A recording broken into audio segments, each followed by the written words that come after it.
Channel global science IQ। तो सबसे पहले हमारे सभी प्यारे प्यारे स्टूडेंट्स को हमारा प्यार भरा गुड मॉर्निंग। कैसे हैं आप सभी लोग?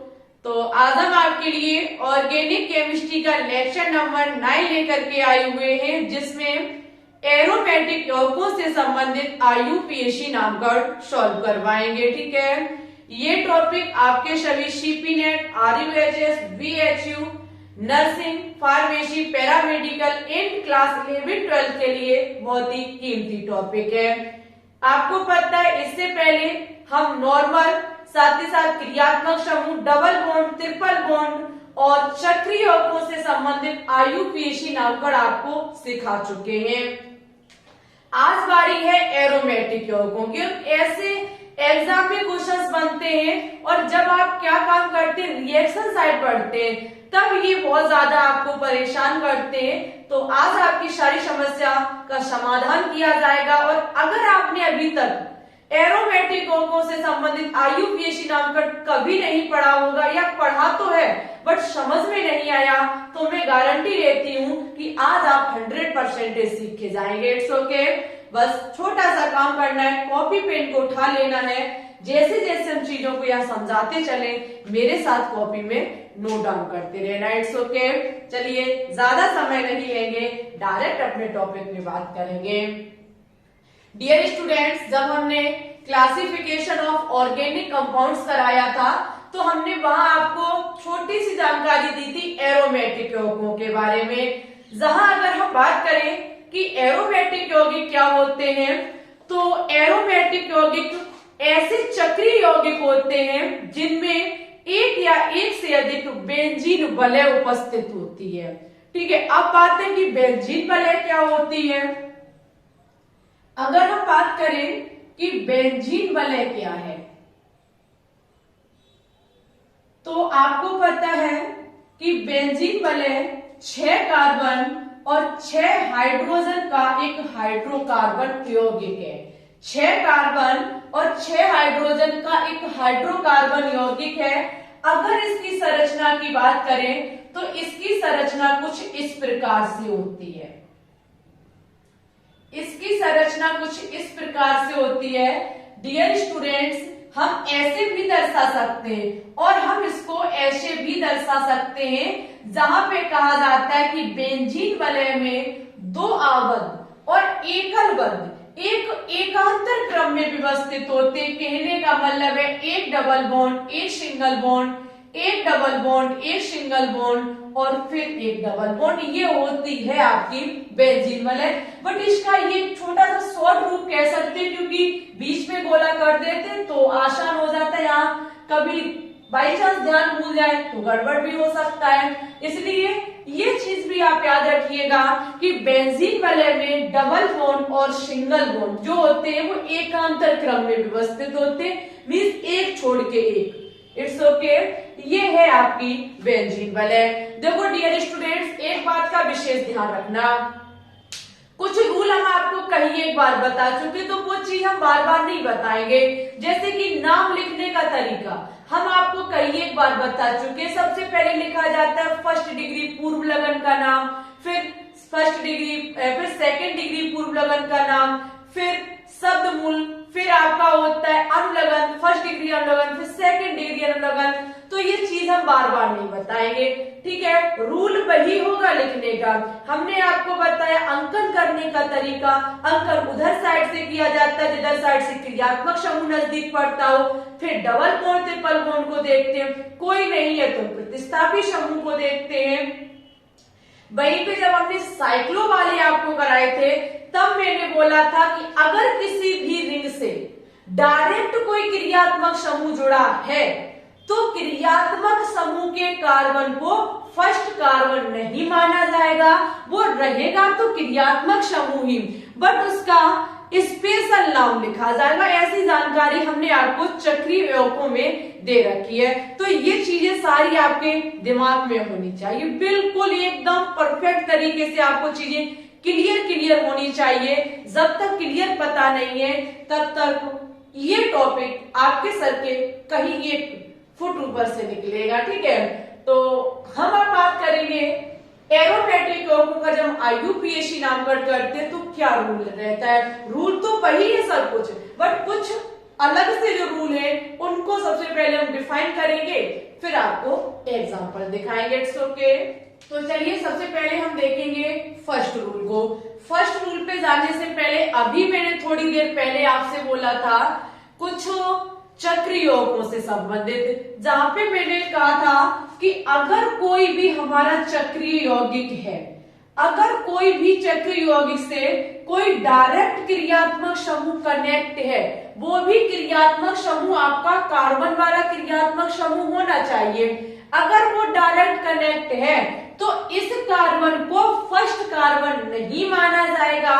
मींस ये जो रिंग है इसको, इसके कार्बन को हम काउंट कर लेंगे और इस क्रियात्मक समूह का जो है वो स्पेशल नाम लिखा जाएगा, जहां पे COOH का हमने आपको बताया था कि इसका नाम कार्बोक्सिलिक अम्ल है। जब रिंग से डायरेक्ट कोई क्रियात्मक समूह कनेक्ट होता है तब उसका नाम दूसरा हो जाता है। वैसे इस क्रियात्मक समूह का नाम ओइक अम्ल है, ओइक अम्ल ही हम यूज करते हैं, बट डायरेक्ट रिंग से कनेक्ट है तो नाम बदल जाएगा। ऐसा हम आपको चक्रीय यौगिकों का जब IUPAC नामकरण कराया था तो बहुत बारीकी से समझाया था, ठीक है। अगर आप फर्स्ट रूल को पढ़ेंगे तो लिखा है कि बेंजीन वलय में एक क्रियात्मक समूह लगा हो तो IUPAC नाम निम्न होंगे। जब किसी भी बेंजीन वलय से कोई एक क्रियात्मक समूह कनेक्ट है तो वहां पे हम स्पेशल नाम उनको दे सकते हैं। मींस ये स्थिति कहीं भी आ जाए तो इसी नाम का यूज कर सकते, ये हम बिल्कुल कंफर्म करके आपको बता देते हैं। माना कि आपको नहीं रहता है ध्यान तो ये शब्द आपको पता है तो आंख बंद करके वहां उसका नाम लिख सकते हैं। माना कि किसी भी बेंजीन वलय से आपका अगर बेंजीन वलय से आपका OH क्रियात्मक समूह कनेक्ट है तो उस समय आपका नाम फिनॉल होगा। अगर बेंजीन वलय से NH2 क्रियात्मक समूह कनेक्ट है तो इसका नाम एनिलीन लिखा जाएगा। और अगर क्रियात्मक समूह COOH कनेक्ट है किसी भी बेंजीन वलय से तो इसका नाम बेंजोइक अम्ल होगा। डियर स्टूडेंट्स, अभी मैंने आपसे बोला कि जब बेंजीन वलय से कोई कार्बन वाला, बेंजीन वलय का या कोई भी रिंग का कार्बन वाला क्रियात्मक समूह जुड़ा होता है तो उस समय उसका स्पेशल नाम लिया जाता है। और बोला मैंने कि अगर COOH है तो वहां स्पेशल नाम क्या बताया था मैंने, कार्बोक्सिलिक अम्ल। तो आप कहोगे कि मैम जी फिर बेंजोइक अम्ल कैसे हो गया? तो मेरी बात को गौर से समझना, अगर बेंजीन वलय से ये COOH जुड़ा हुआ है तो इसका दूसरा नाम बेंजीन फर्स्ट कार्बोक्सिलिक अम्ल भी हो जाएगा। लेकिन ऐसा स्पेशल नाम जब हम लेते हैं, माना कि ये कहीं आपको दिख जाता है लिखा, तो आप बेंजोइक अम्ल पर क्लिक कर सकते हैं और ज्यादातर बेंजोइक अम्ल ही लिखा जाता है। बेंजीन फर्स्ट ऑक्सैलिक अम्ल, वो कार्बोक्सिलिक अम्ल बाई चांस बहुत कम लिखा आपको मिलेगा, लेकिन ये ऐसा कंफर्म करके लिख दिया गया है कि ये इसका नाम होता है। वहीं पे अगर बेंजीन वलय से CHO कनेक्ट है तो आपका नाम बेंजिल्डिहाइड होगा, ठीक है। वैसे CHO को कार्बोल्डिहाइड कहा जाता है तो बेंजीन फर्स्ट कार्बोल्डिहाइड भी हो जाएगा, लेकिन ये बेंजिल्डिहाइड होगा, ठीक है। और अगर बेंजीन वलय से CN कनेक्ट है तो बेंजोनाइट्राइल इसका नाम होगा। बेंजीन वलय से CONH2 क्रियात्मक समूह कनेक्ट है तो इसका नाम बेंजामाइड होगा, ठीक है। और अगर बेंजीन वलय से COOR कनेक्ट है तो बेंजोइड इसका नाम होगा। और SO3H क्रियात्मक समूह यदि जुड़ा हुआ है तो बेंजीन सल्फोनिक अम्ल इसका नाम होगा। ये आपके कुछ स्पेशल नाम है जो आपको हर जगह यूज आप इनका कर सकते। कहीं भी ऐसा लिखा मिल जाए तो हम डायरेक्ट इन्हीं शब्दों का यूज कर सकते, अन्यथा आप बनाना चाहे तो बना भी सकते हैं। रिंग से CN कनेक्ट है, अगर रिंग से कोई CN कनेक्ट है, क्रियात्मक समूह कार्बन वाला कनेक्ट है, तो स्पेशल नाम क्या होता है? स्पेशल नाम होता है कार्बोनाइट्राइल। ठीक है। और आपको पता है ये बेंजीन वलय के लिए सब बेंजीन ही लिया जाता है, स्पेशल कोई अलग से इसका नाम नहीं लिखते। तो बेंजीन 1 कार्बोनाइट्राइल हो जाएगा, ठीक है, अन्यथा इसका नाम बेंजोनाइट्राइल होता है। It's okay. हमें उम्मीद है कि फर्स्ट रूल आपको कंफर्म हुआ होगा। यदि हुआ हो तो इसकी स्क्रीनशॉट ले लीजिए। हम सेकेंड रूल और उसके नेक्स्ट रूल पर बात करेंगे। तो देखिए हम देखेंगे सेकेंड रूल क्या कहता है। सेकेंड रूल है कि अगर बेंजीन वलय से एक से अधिक क्रियात्मक समूह मौजूद है तो आईयूपीएसी नियम के अनुसार नंबरिंग की जाएगी। कहने का मतलब है अगर कोई भी बेंजीन वलय है, देखिएगा बड़ा ध्यान से, कोई भी बेंजीन वलय इस प्रकार से है, अगर उसमें एक या एक से अधिक क्रियात्मक समूह प्रेजेंट है, माना कि वो क्रियात्मक समूह आपके एक ही होने चाहिए, समान प्रकार के क्रियात्मक समूह। इस प्रकार से हमारा OH क्रियात्मक समूह दो जगह कनेक्ट है, तो उस समय जो आईयूपीएसी नियम के अनुसार, जो पहला नियम हमारा था, उसी नियम के अनुसार से नंबरिंग की जाएगी।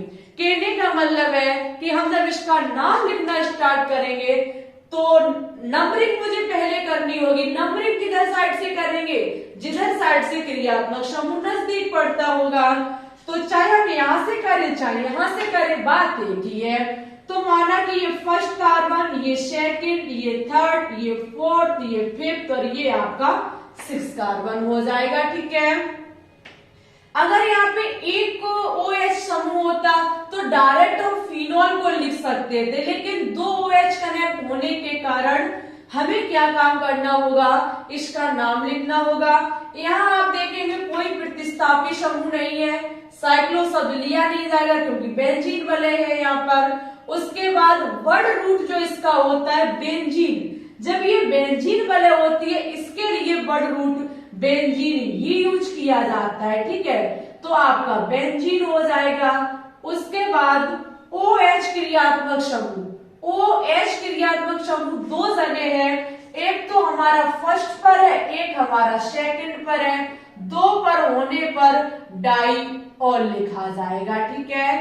क्या लिखा जाएगा, डाईऑल लिखा जाएगा। अगर इसी प्रकार से हमारा दूसरा माना कि ले लें,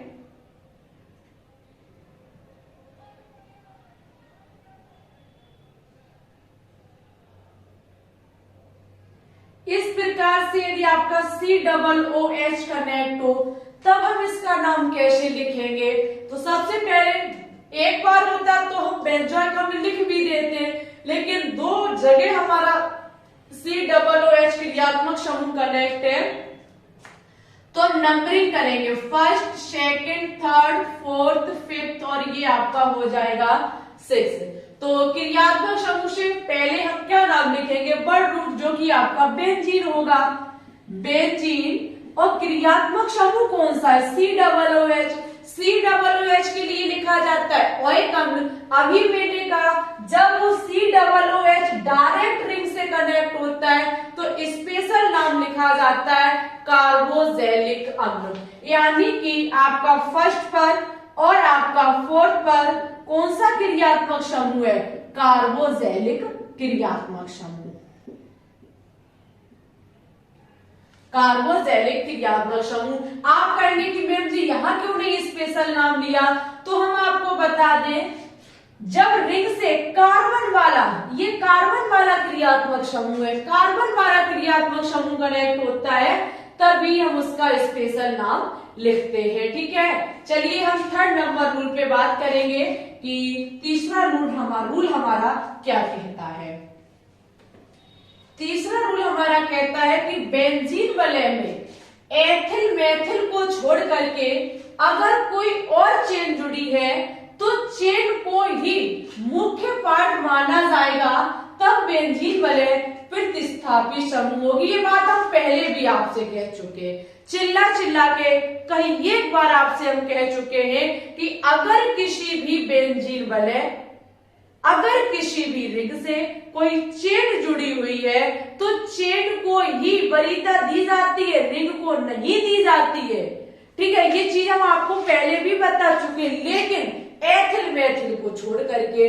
अगर एथिल है मैथिल है तो बेंजीन ही मुख्य पार्ट माना जाएगा। लेकिन अगर और कोई हमारा पार्ट कनेक्ट है तो वो मुख्य होगा। बेंजीन आपकी प्रतिस्थापी समूह हो जाएगी। कैसे हो जाएगी जरा ध्यान देंगे।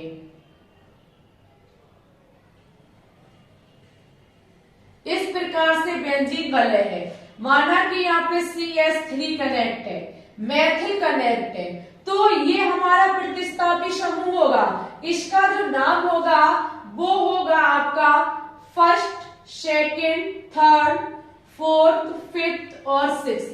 यानी कि फर्स्ट पर क्या है आपका मैथिल, फर्स्ट पर है मैथिल और फर्स्ट पर है मैथिल और ये आपका बेंजीन हो जाएगा। ठीक है, क्या हो जाएगा बेंजीन हो जाएगा। अगर आपका बेंजीन वलय से CH3 कनेक्ट है या फिर C2H5 कनेक्ट है तो ये आपका प्रतिस्थापी समूह एथिल मैथिल ही माना जाएगा। लेकिन आगे अगर हम बात करें, अगर किसी भी बेंजीन वलय से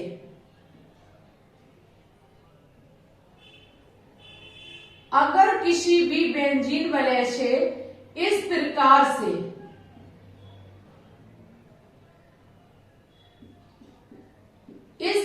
से कोई चेन कनेक्ट है तो अब बेंजीन वलय को वरीयता नहीं दी जाएगी।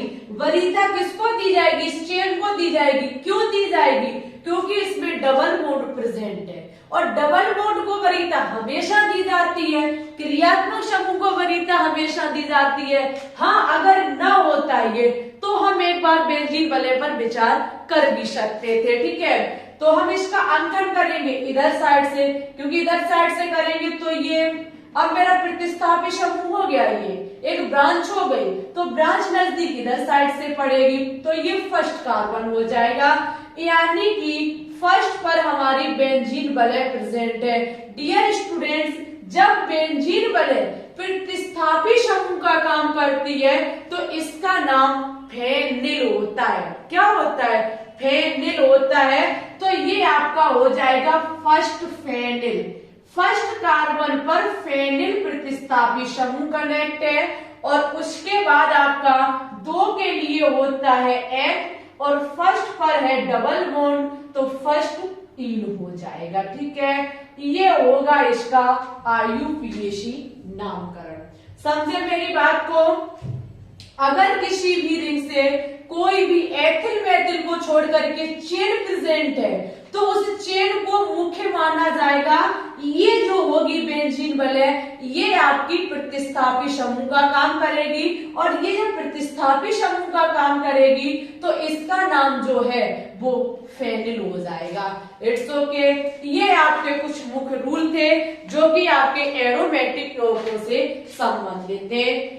अब हम कुछ आपको प्रैक्टिस के लिए एग्जाम्पल कराएंगे और यहीं पे आपका एरोमेटिक यौगिकों का IUPAC नामकरण समाप्त हो जाएगा। ठीक है, देखो भाई, अगर आपको वीडियो अच्छी लग रही हो, चीजें समझ में आ रही हो तो प्लीज वीडियो को लाइक, शेयर और चैनल को सब्सक्राइब कर लें। ठीक है, डेली शाम 6 बजे आपकी लाइव स्ट्रीम चलती है जहाँ पे केमिस्ट्री के मिक्सचर क्वेश्चंस कराए जा रहे हैं इन सभी ऑल मेडिकल एग्जाम के लिए। ठीक है, चलिए हम कुछ एग्जाम्पल पर नजर डालेंगे।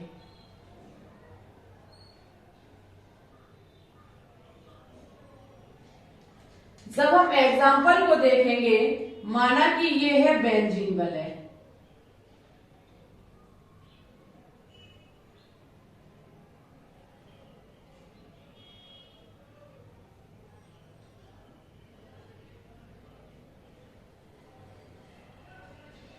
इस प्रकार से आपकी बेंजीन वलय में एक कार्बन पर OH है, एक कार्बन पर CN है और एक कार्बन पर CH3 आपका प्रतिस्थापी समूह कनेक्ट है। इसका आपको IUPAC नामकरण लिखना है। IUPAC नामकरण के लिए आप देखेंगे 2 जगह क्रियात्मक समूह है, एक जगह आपका प्रतिस्थापी समूह है। तो OH और CN में प्रतिस्थापी समूह आपका कौन सा हो, वो सॉरी OH और CN में क्रियात्मक समूह कौन सा होगा? CN होगा। ये आपको पहले से पता है। तो अंकन इधर साइड से किया जाएगा फर्स्ट, और उसके बाद यहाँ पे आपका सेकेंड कार्बन ये हो जाएगा, थर्ड ये, फोर्थ ये, फिफ्थ ये, सिक्स्थ ये। ठीक है, अब बारी है इसका नाम कैसे लिखा जाएगा। ठीक है, यहाँ CH3 हटा करके Br कर दो तो अंकन हमारे हिसाब से सही बैठेगा, तो उल्टा हो जाएगा। पता क्यों हो जाएगा?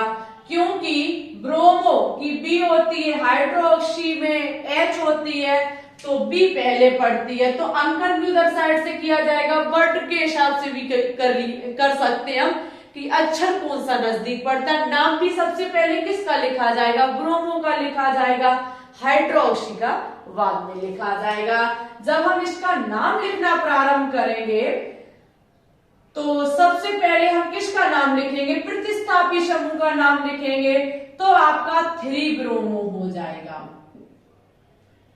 3 ब्रोमो और 5 हाइड्रोक्सी, 5 हाइड्रोक्सी।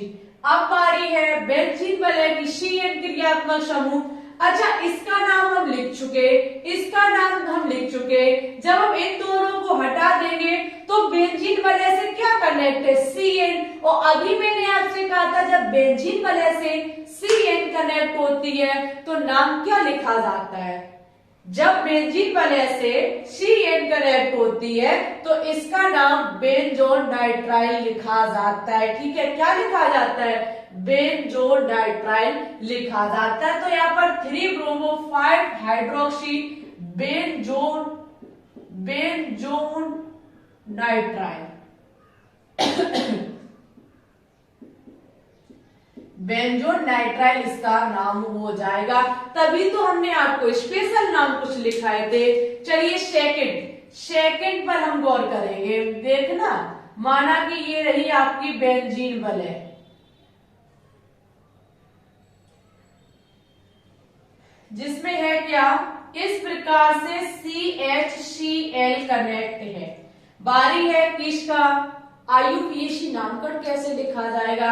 डियर स्टूडेंट्स, इस रिंग से एक चेन प्रेजेंट है CH की, चाहे एक प्रेजेंट हो चाहे 1000 की प्रेजेंट हो।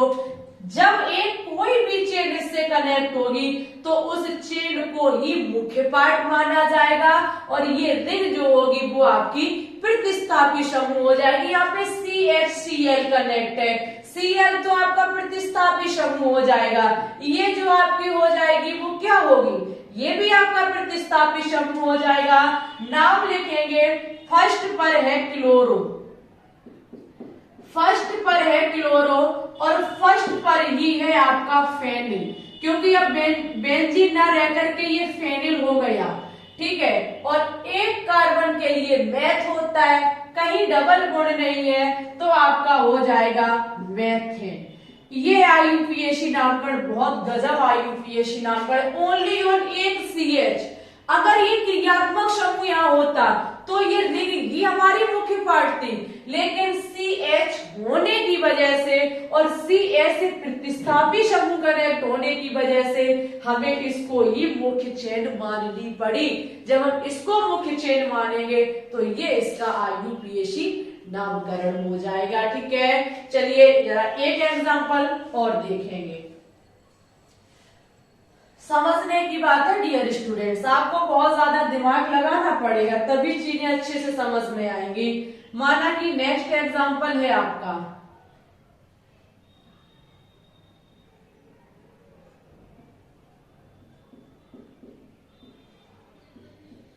ये है, इसका IUPAC नामकरण आपको लिखना है कि इसका IUPAC नामकरण क्या होगा। आप देखेंगे CHO, यह भी क्रियात्मक समूह है, OH भी, ये भी आपका क्रियात्मक समूह है, बट वरीयता किसको दी जाएगी? CHO को दी जाएगी। जब वरीयता इसको दी जाएगी तो अंकन भी इधर साइड से ही किया जाएगा। ठीक है, अंकन भी आपका इधर साइड से ही किया जाएगा। तो ये OH अपने आप क्या बन गया? प्रतिस्थापी समूह बन गया। रूल वही है, पुराने वाले ही रूल है। तो ये आपका क्या हो जाएगा? 2 हाइड्रोक्सी,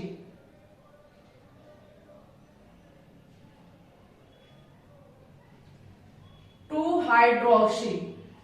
हाइड्रोक्सी और उसके बाद अभी हमने आपको बताया था CHO, जब बेंजीन वाले से डायरेक्ट कनेक्ट हो, जब CHO बेंजीन से डायरेक्ट कनेक्ट हो तो इसका नाम होता है बेंजिल्डिहाइड।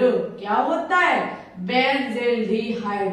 तो आपका 2 हाइड्रोक्सी बेंजिल्डिहाइड इसका IUPAC नामकरण हो जाएगा। ठीक है, आई होप आपको समझ में आ चुका होगा कि IUPAC नामकरण कैसे किया जाता है। डियर स्टूडेंट्स, आप सभी लोगों को पता है कि मेरी तबीयत फिलहाल पूर्णतः ठीक नहीं है, तो हमारा जितना, कहने का मतलब है, दिमाग शरीर जितना काम करता है हम उतना फुल आपको कंटेंट लगा, यानी कि पूरा दिमाग कंटेंट में लगा देते हैं और फुल एनर्जी के साथ आपकी क्लास भी बनाते हैं। फिलहाल क्लास को यहीं पे स्टॉप करते हैं। आपका पूरा एरोमेटिक टोपो से संबंधित जो भी मेथड था वो कंप्लीट हो चुका है। अगर आपको चीजें समझ में आई होंगी तो इस क्वेश्चन का जवाब आपको हमारे कमेंट बॉक्स में देना होगा। ठीक है, ये है आपका क्वेश्चन। इसका जवाब सभी स्टूडेंट्स को कमेंट बॉक्स में देना होगा। देखते हैं कितने स्टूडेंट्स क्वेश्चन का जवाब देते हैं और इसी के साथ यहीं पर हम वीडियो को समाप्त करेंगे। वीडियो अच्छी लगी हो, कुछ नया सीखने को मिला और आपको ये समझ में आया हो टॉपिक, तो कमेंट करके जरूर बताना। इसी के साथ वीडियो को लाइक, शेयर और चैनल को सब्सक्राइब भी कर लेना। ठीक है, देखो बहुत मेहनत लगती है क्लास बनाने में और तबीयत हमारी ठीक नहीं है, इसलिए ही तो बहुत ज्यादा क्लास में गैपिंग हो जाती है। बट हम लाइव स्ट्रीम जरूर चलाते हैं, वो भी बहुत धीमे तरीके से, क्योंकि बोलने में प्रॉब्लम है। ठीक है dear students, please please please आज की वीडियो को जमकर के सपोर्ट करिएगा, शेयर करिएगा। आप टेलीग्राम चैनल को भी ज्वाइन कर सकते हैं, लिंक डिस्क्रिप्शन में डली हुई है। ठीक है, तो ठीक है, आज के लिए बस इतना ही रखते हैं। अपना ख्याल रखना, अच्छे से पढ़ते रहना, आगे बढ़ते रहना। It's okay, thanks for watching this video. जय हिंद, जय भारत, ऑल द बेस्ट।